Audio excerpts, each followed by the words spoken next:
কালকে তোমরা দেখলে যে আমরা হচ্ছে দারিংবাড়িতে মানে সাইট সিন করে নিয়েছি। তো আজকে হচ্ছে দারিংবাড়ি থেকে চেক আউট করে গোপালপুরের উদ্দেশ্যে রওনা দিয়ে দিয়েছি সকাল সকাল ব্রেকফাস্ট করে। আর এখানে ব্রেকফাস্ট মানে ইডলি, ধোসা, বড়া, কচুরি তো খাওয়ার মতো না, সব মিষ্টি মিষ্টি তরকারি। তো যাই হোক, সুন্দর প্রকৃতি পরিবেশ পাহাড় দেখতে দেখতে আমরা চললাম গোপালপুরের উদ্দেশ্যে। আর গোপালপুরে গিয়ে সেরকম একটা ব্লগ করা হয়নি, বিকজ অনেক লেটে গোপালপুর পৌঁছেছিলাম। তো দেখো এই যে গোপালপুর চলে এসেছি, মাঝখানে অনেকটা রাস্তা অনেকটা জার্নি ছিল, ওই জন্য কোনো ভিডিওই শ্যুট করিনি। এটা হচ্ছে গোপালপুরের সি বিচ। লাঞ্চ টাঞ্চ করে গোপালপুর পৌঁছে লাঞ্চ টাঞ্চ করে এখন হচ্ছে মানে বসেছি আর রুম পেয়ে গেছি। তো এই দেখো রুম, আমাদের রুমের ব্যালকনি থেকে এটা ভিউ। আর উপরে কে কে আছে তোমরা, কে কে?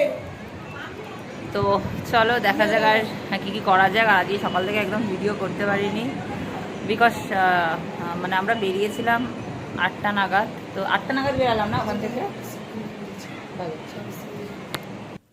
লাঞ্চ করে সন্ধেবেলা একটু বেরিয়ে পড়েছিলাম, কারণ গোপালপুর ঢুকতেই আমাদের বিকেল হয়ে গেছিলো। তো একটু সি বিচে আসলাম, আর কিছুই কেনাকাটা করার মতো নেই। দীঘা পুরীতে যেসব পাওয়া যায় সেই সব জিনিসগুলোই এখানে বেশি।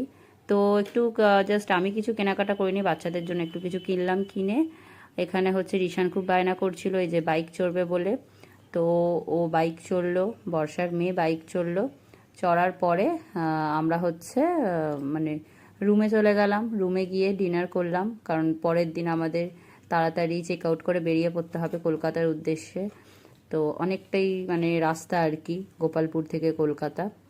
গোপালপুর হচ্ছে একদম উড়িষ্যার শেষে গোপালপুর, মানে পুরী থেকে অনেকটা।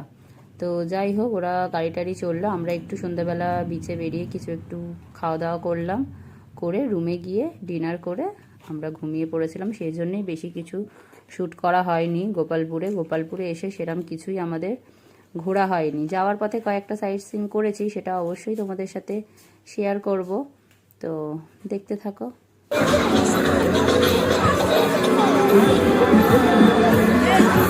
আমি তোমার ঘরে গিয়ে অনলাইন করছি 30 টাকা জমা করছি। হ্যাঁ আমি তো তোমার ঘরে। হ্যাঁ রে বাবা, আর অনলাইন